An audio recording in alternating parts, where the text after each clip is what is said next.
Awanish tutorial channel में एक बार आपका फिर से स्वागत है। देखिए, जैसा कि आप थंबनेल पर देख भी रहे होंगे कि यूपीटीपीएससी लेखपाल भर्ती सुप्रीम कोर्ट अपडेट। अब आप समझ रहे होंगे कि अब क्या सुप्रीम कोर्ट में होता है। तो अभी आपको पता है कि 4455 एसएलपी जो है सुप्रीम कोर्ट में, अभी 23 तारीख को लगभग सभी एसएलपी की सुनवाई भी हुई, जिसमें से एक एसएलपी डिस्पोज्ड हो गई, अन्य 4 एसएलपी को मिल गई डेट। डायरी नंबर 18469 आप 2024, जो कि कभी के लिए बहुत महत्वपूर्ण बना हुआ था, एक सहारा था, अंत में वो खुद ही समाप्त हो गया। और थंबनेल पर एक बात ये बहुत ही इम्पोर्टेंट देख रहे होंगे कि लेखपाल भर्ती में पीएचओएच के साथ क्या। देखिए, मैं आवाज़ बार बार उठाता रहूँगा, क्योंकि यह बात सभी तक हमेशा पहुंचती रहे, किसी न किसी माध्यम से यह बात शासन के कानों तक पहुंचे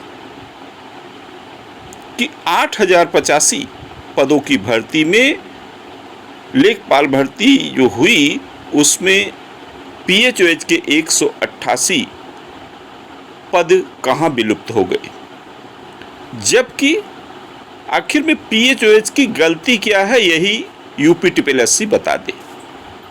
भाई, नोटिफिकेशन में आपने निकाला तभी वो आवेदन किए, और आवेदन के बाद आप परीक्षा लिए, फीस लिए, जो भी है, प्रवेश पत्र जारी किए, परीक्षा भी दिए, रिजल्ट भी निकाले, आप उनको डीबी भी उनसे करवा लिए। और जब रिजल्ट की बारी आई तो कह दिया गया कि लेखपाल भर्ती में पीएचओएच योग्य नहीं है। इस बात का निपटारा होना बहुत जरूरी है। यूपीटीपीएससी इसका जवाब क्यों नहीं देता? राजस्व विभाग इसका जवाब क्यों नहीं देता? क्या शासन के कानों में इसकी भनक नहीं? निश्चित तौर पर माननीय मुख्यमंत्री जी के कानों में इसकी यह बात नहीं है, क्योंकि कभी भी प्रशासन उनसे मिलने दिया ही नहीं इस बात को लेकर। फिलहाल चलिए सबसे पहले सुप्रीम कोर्ट की अपडेट देख लेते हैं।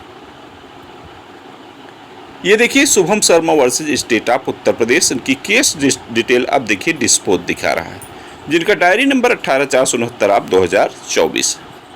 ठीक है, 23 तारीख को सुनवाई हुई। देखिए, present last listed on 23 July 2024 को honourable mister justice Sudhanshu Dhulia and honourable mister justice Ahsanuddin Amanullah sir की बेंच में सुनवाई हियरिंग हुई, और शार्ट ऑर्डर इनका देख लीजिए, disposed motion hearing freshly adjourned matters, permission to file SLP appeal allowed and matter dismissed include all pending IAS.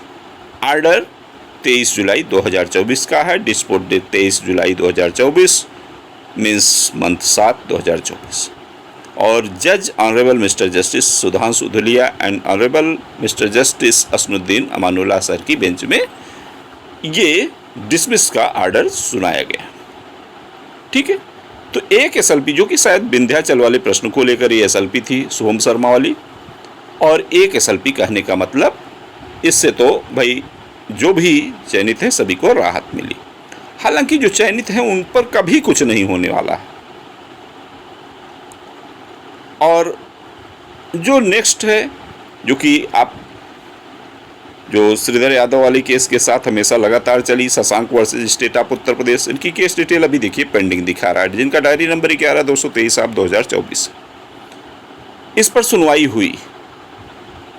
ये देखिए, 23 जुलाई 2024 को honourable mister justice Sudhanshu Dhulia and honourable mister justice Ahsanuddin Amanullah sir की bench में सुनवाई हुई, और स्टेटस स्टेट देखिए, pending motion hearing direction matters में पुनः जो है list on 12 August 2024, order 23 July 2024। कहने मतलब इसे जो है अब 23 जुलाई को इस एसएलपी पर, जो कि संभवतः सोलर पंप वाले प्रश्न को लेकर एसएलपी है, इसकी सुनवाई अब जो है 12 अगस्त को होगी। टेंटेवली केस में भी listed on, likely to be listed on 12 August 2024 computer generated दिखा भी रहा है।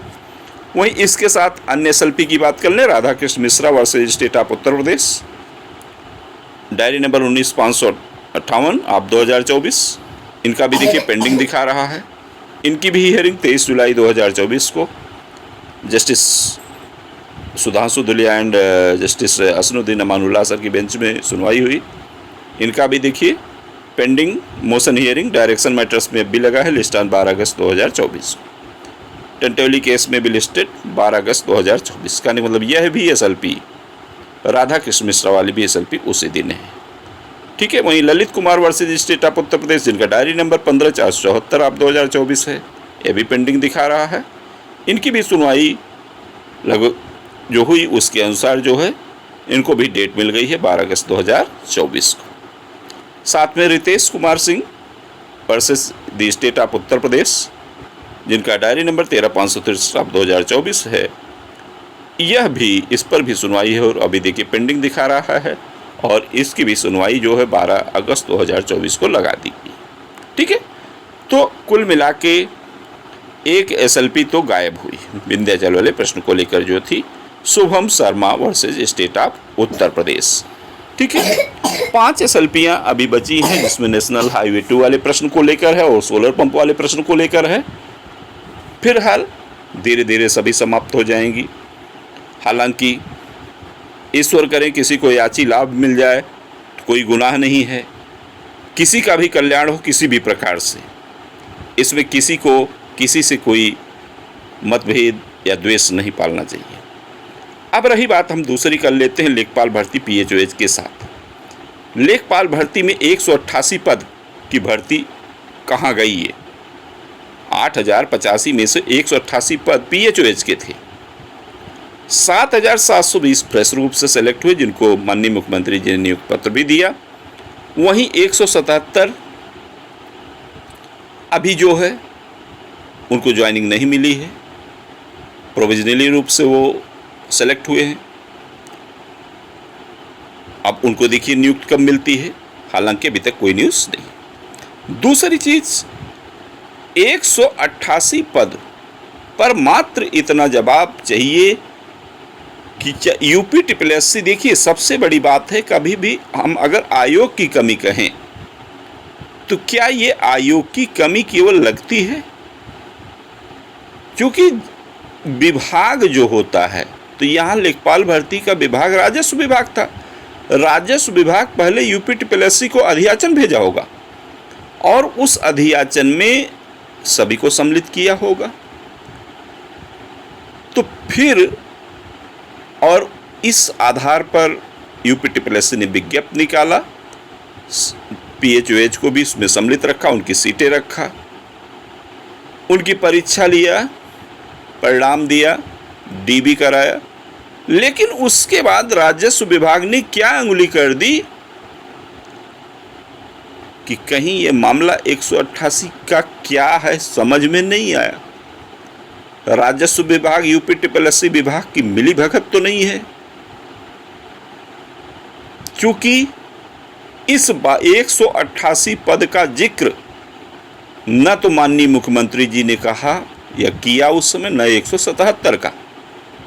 तो 188 और 177, 188 पद PHOH के, 177 जो है वो प्रोविजनली रूप से सिलेक्टेड जो है। क्यों इसका जवाब नहीं देता UPSSC? इसके लिए सभी दिव्यांग भाई बहनों को UPSSC के ऊपर मानहानि का दावा ठोकना चाहिए। क्यों? कि आपने इतना बड़ा मजाक हम लोगों के साथ किया है। क्यों मजाक किया? इस बात का जवाब UPSSC को देना पड़ेगा, क्योंकि अभ्यर्थी राजस्व विभाग से नहीं संबद्ध हुए, सारा माजरा UPSSC के पास है, गलती राजस्व विभाग की है। तो UPSSC के ऊपर एक ऐसा दावा जरूर होना चाहिए, जवाब दे सके जिसमें वो कि सम्मिलित क्यों किया, परीक्षा क्यों लिया, DB क्यों कराया, उसका जवाब तो होना चाहिए ना। कितना बड़ा गंदा मजाक दिव्यांग भाई बहनों के साथ किया। यूपी के 75 जनपद लखनऊ गोमती नगर में नहीं स्थित हैं, सचिव जी के कुर्सी के पीछे आगे दूर दराज से लोग आए और किस ढंग से अपना डीबी कराए। सोचने की बात है, क्या सचिव जी को इस बात का जरा सा भी कष्ट नहीं है? अगर ऐसा है, और फिर दूसरी बात, जब यही दिव्यांग अभ्यर्थी धरना देने जाते हैं तो धरने में जो है होता क्या है, सचिव जी से मिलते हैं, सचिव जी कहते हैं छोड़िए इस भर्ती में नहीं, अगली भर्ती में आपको मौका देंगे। अरे भाई तब बदल जाएगा क्या? तो ये सब केवल यूपीटीपीएससी का बहुत बड़ा घोटाला है और इसमें किसी एक की नहीं। यह बात अगर देखिए भाई, मैं किसी को उद्गार नहीं रहा हूँ, लेकिन सजेशन है, अगर अपने हक के लिए नहीं लड़ेंगे तो हक आपका छीन लिया जाएगा। इसलिए चाहे माननीय मुख्यमंत्री जी तक काम बने और चाहे माननीय प्रधानमंत्री जी तक काम बने और चाहे राष्ट्रपति तक जाना पड़े, तो इसके लिए प्रयास जरूरी है। क्योंकि हमने परीक्षा दिया, हमने फार्म भरा, हमने फीस दिया, हमने परीक्षा दिया, हमने डीबी कराया, तो हमारा रिजल्ट क्यों नहीं? क्या कमी हमारी? कमी दूसरे की भुगते हैं हम, तो इसका जवाब देना पड़ेगा। फिलहाल इस वीडियो में बस इतना ही। वीडियो पसंद आई हो तो वीडियो को लाइक ज़रूर करें और चैनल पर नए हो प्लीज़ चैनल को सब्सक्राइब कर लें और अपने दोस्तों को भी शेयर करें। Okay, thank you.